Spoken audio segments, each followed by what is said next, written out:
The second and concluding stage of the Asda Women's Tour de Yorkshire for 2018 would take the riders over 124 kilometres from Barnsley to Ilkley. 3 classified climbs along the way and a summit finish on the Cow and Calf for the riders. The early breakaway group of 2 riders with Katia Ragusa and Manon Lloyd were absorbed before Chantal Black, the World Road Race champion for Balls Dolmans, led a group clear on the penultimate climb of the day on the Côte de Old Pool bank.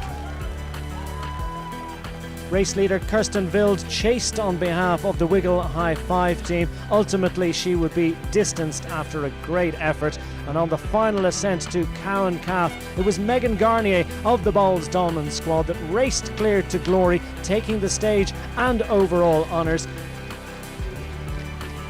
Elena Amiel-Lusik, second for Canyon SRAM. She would finish 3rd overall behind the rider who finished 3rd on the day, and 2nd overall, Danny Rowe of Team Great Britain.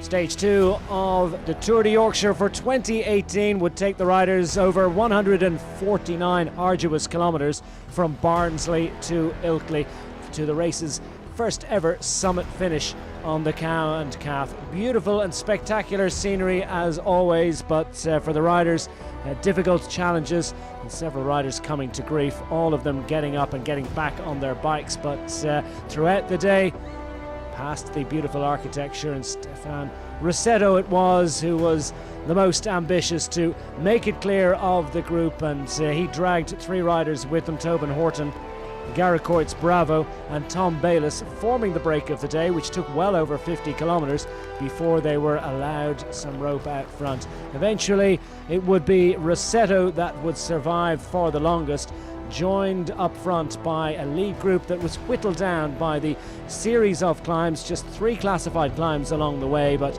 the road went up and down on what was glorious weather conditions for the riders on this second day of asking.